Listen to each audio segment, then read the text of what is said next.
Protesters in Parliament Square who arrived at the weekend claim police have been heavy-handed in their efforts to remove them.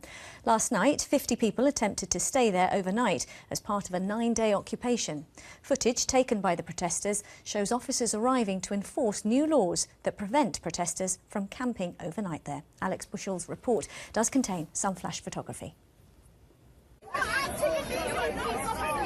Sunday evening and a tug-of-war over what constitutes the right to protest. The police are trying to confiscate a piece of tarpaulin as they regard it like sleeping bags as an item which would allow protesters to sleep here overnight.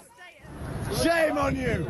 There was even time for a celebrity endorsement. Russell Brand arrived to hand out pizza and politics. This morning, sporting new ground sheets with their anti-globalisation message, I caught up with one of the Occupy organisers. This space is meant for protest, that's why it's ahead of Parliament Square. In the background there we have the shadow of Nelson Mandela. Every single civil rights movement in history has required some amount of drawing attention to themselves. We think these issues are routinely suppressed and ignored, and people feel that way, and we know that we need to make our presence felt, and we're doing that deliberately so people can see us here. There was a time when protesters were camped here 24/7. Brian Hoare was at its heart. He began his protest in 2001. His Democracy Village was then established in 2010. And a year later, he lost his right to stay.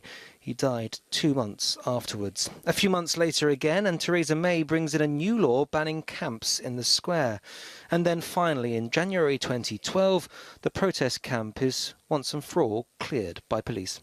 For tourists and Londoners alike, the arguments are finally balanced. If they camp in the main part of London, I think it's not, maybe it's legal, but it's not a good image. Yeah, I think they have a right to camp here. Like, it's all for a good cause. It's not like they're doing it out of any malicious intent or anything.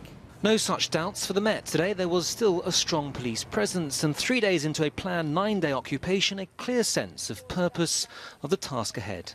There was clear breaches of the Act. There was ground sheets, there was sleeping bags, there was some structures, and we tried to engage yet again with the protesters. We tried to hand out leaflets to tell them the offences, but ultimately we had to go in, make directions under the Act, and then we enforced in relation to the Act. Those sentiments are shared by Westminster Council, which says no one is being prevented from protesting here, but this is a public space to be enjoyed and not to be ruined by a campsite.